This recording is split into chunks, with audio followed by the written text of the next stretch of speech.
Hey planner friends, it's Nia. Welcome back to Life with Nia. Today we are back for another episode of the Budget Planner series, and we are going to discuss the emergency fund. I'm going to take a look at last year in a few instances compared to this year and see the difference.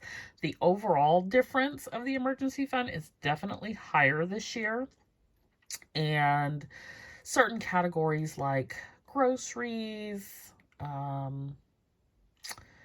utilities, taxes, business expenses, those things have gone up. I will explain my rationale as well. So we're going to look at like what the monthly amount is, 3 months, 6 months, and 12 months.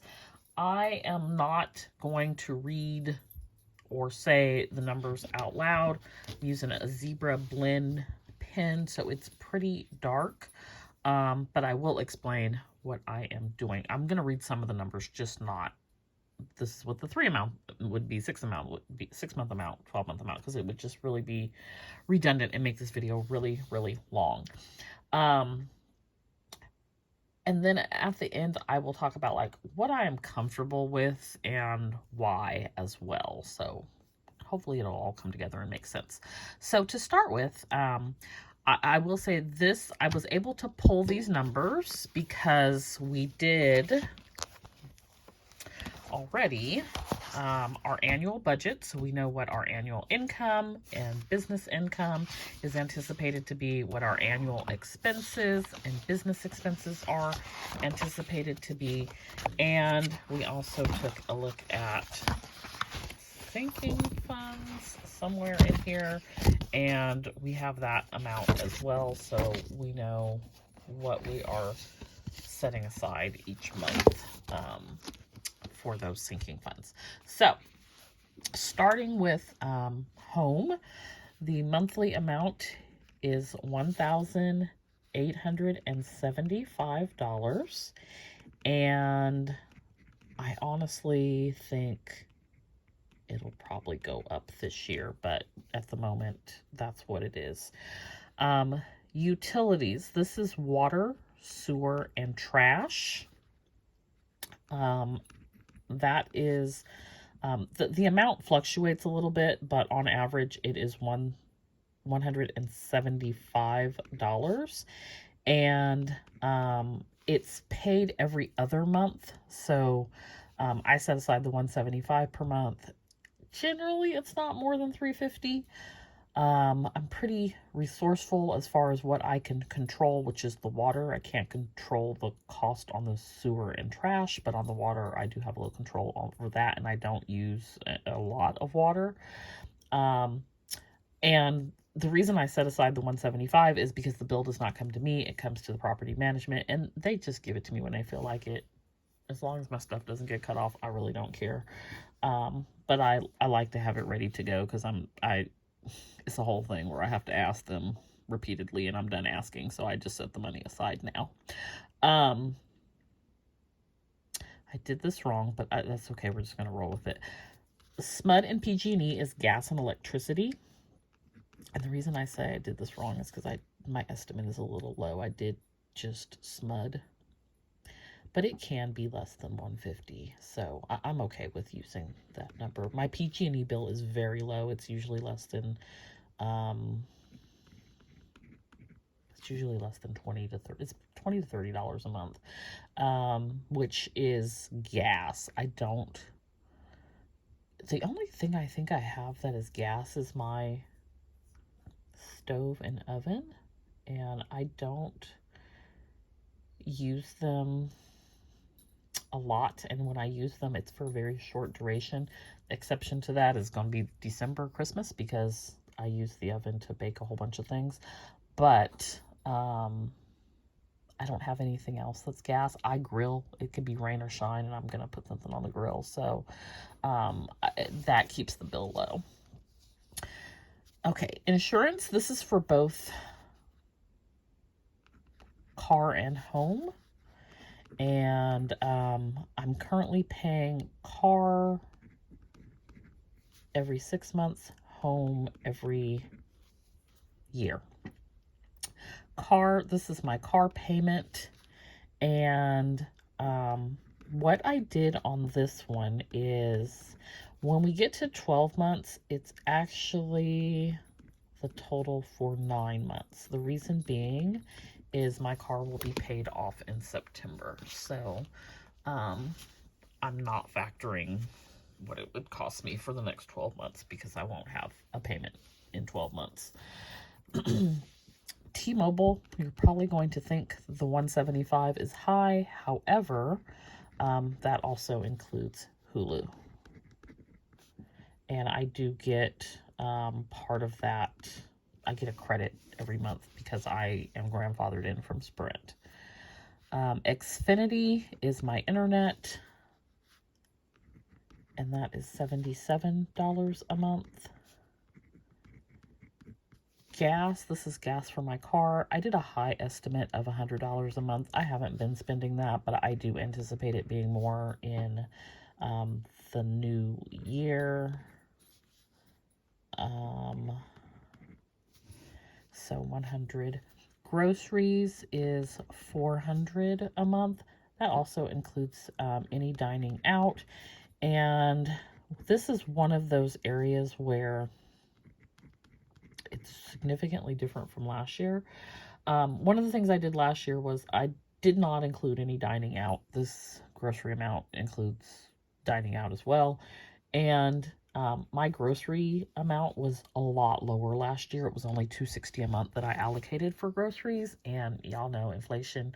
I live in California. Stuff is even more expensive here. And so that I was trying to do like $60 a week. That just became unsustainable with the cost of things. So I bumped it up a couple of times, and we've kind of been able to stay around $300 a month on groceries. So $400 with the dining out. Household, I have $100 a month. That's all those extra things. Toilet paper, paper towels, laundry detergent, soap, toothpaste. Anything for the house. I have subscriptions here. However, I did not calculate them into my emergency fund when we get down to the bottom and we look at what our totals are down here, because if I had a true emergency, I would cut out my subscriptions. My subscriptions include the budget box, the wax seal club, the lettering box, and cloth and paper. And so those are not necessities, and I would probably let them all go, depending on what my emergency was. And I think of that like a job loss type of emergency. Like those are not things that I would need if I did not have employment. Business is $665 a month to keep my business running. And last year it was $292. The business has definitely grown. And there are some things that I did not include that I would try to forego. Taxes, what is the word I'm looking for? I kind of went down on this amount because I generally have money left over in what I set aside and what I need to pay for quarterly. So I guess rounded down is the word I use, but we're setting aside about $1,000 a month for taxes, and then we pay that quarterly as well. Focus debt, I'm excited because this year my focus debt is really just going to be the only debt. Focus debt is essentially just not including student loans, and I will make my last payment in January. Maybe, I don't know, maybe they'll extend this forbearance thing for another month, and hallelujah, that would be amazing. But I did get my October payment that I made back. I was expecting a check, and I saw it sitting in my account, and I saw extra money sitting in my account, I should say. And it said like U.S. Treasury, and I was like, what is this? It took me a while to figure it out because it didn't give an explanation. It just said U.S. Treasury. But it did come back, and I repurposed that to pay towards debt. So if I have to resume payments in January, I'm on administrative forbearance because they messed my account up. If I have to resume payments in January, that's my last payment. If I don't have to resume payments in January, I'm still receiving public service loan forgiveness credit, and so that's still my last month. So focus debt will solely be any other consumer debt that I have, whether it's loans, credit cards, or my car payment, which the car payment is not included in this dollar amount because I already have it up here.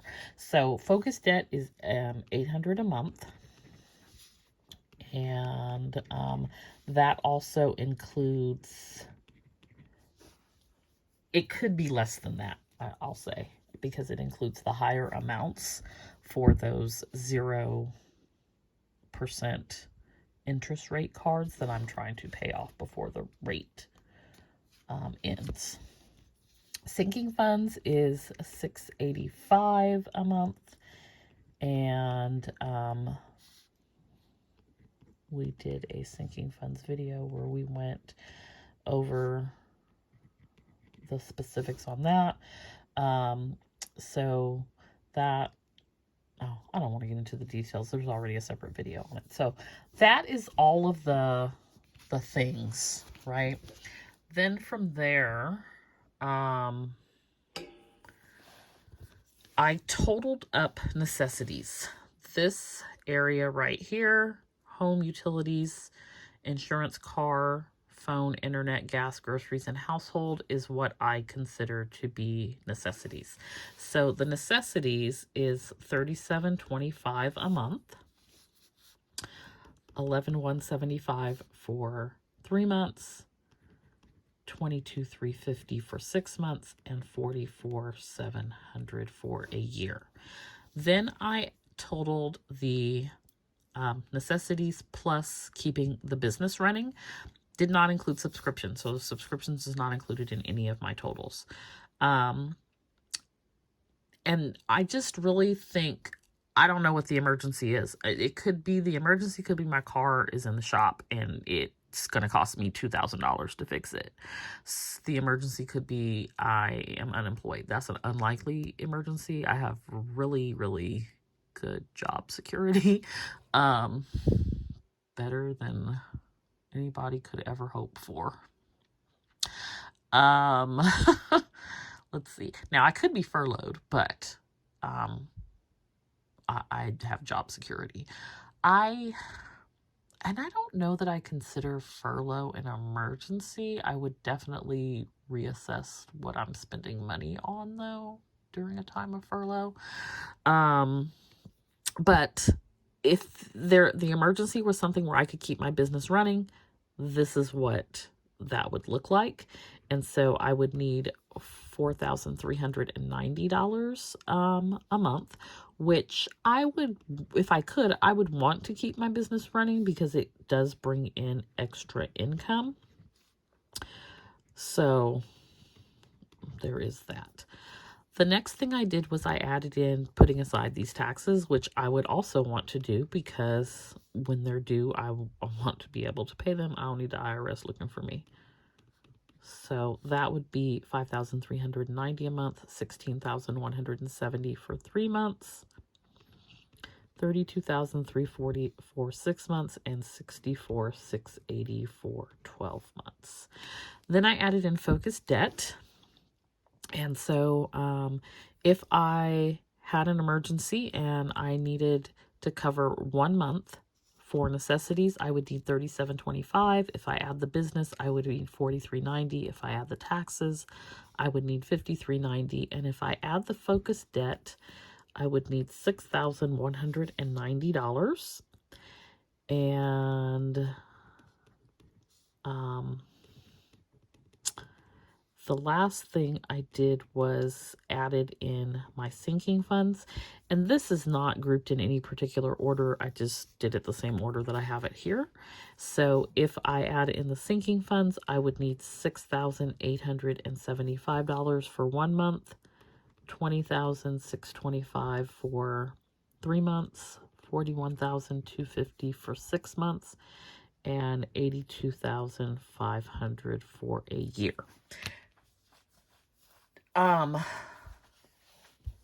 The difference is when we look at last year I needed $34.30 for necessities. This year $37.25, so it's about $300 more, which almost 200 of that, 150 of that is groceries. And my sinking fund amount is double, so $375. It's not double, but it's close to it, $685. One thing that I had on here before was student loans. And I had student loans and tax grouped together, so I don't have student loan included at all this time. But that's kind of where I'm at. So this number here along the bottom is ideally where I would like to be. Looking for a highlighter. It's ideally what I would, strive to aim for to cover everything. However, this is like bare minimum. Now, I currently have an emergency fund that would cover 1 month of everything. It would cover almost 2 months of necessities. But I have enough money, not just emergency fund, money. If I pulled everything together, if I took all the money from the sinking funds and whatnot, I could cover 3 months of everything. So that's sort of like what I look at is like, well, how much total do I have that where I would be able to sustain myself? And that is kind of where I'm at right now. I would like to have my emergency fund alone cover 3 months, but I don't see myself saving $15,000 over the next year. My goal for this year, 2024, is to save $5,000 to the emergency fund. I also use my emergency fund for some other things, so that plays a role as well.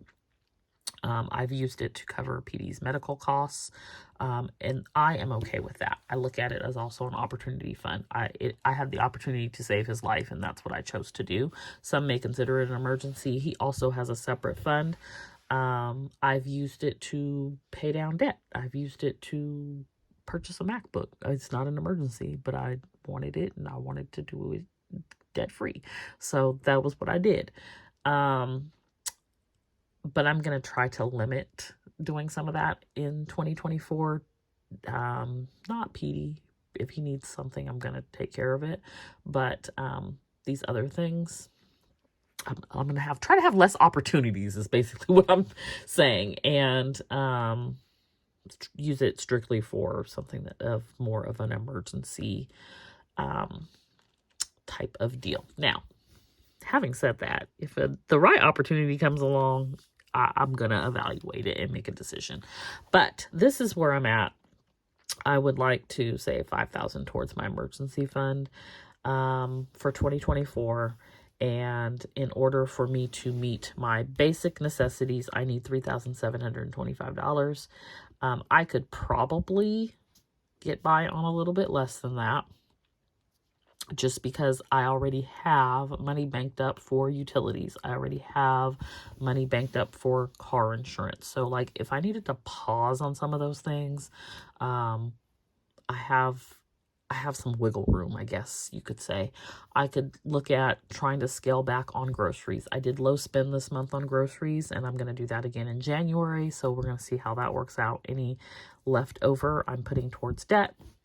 So, there is wiggle room in this, but to meet basic necessities, I need $3,725 a month, and $11,175 for 3 months, and $22,350 for 6 months. So that's kind of where I'm looking at. But if I want to cover everything, I need $6,875 for 1 month, $2,625 for 3 months, and $41,250 for 6 months.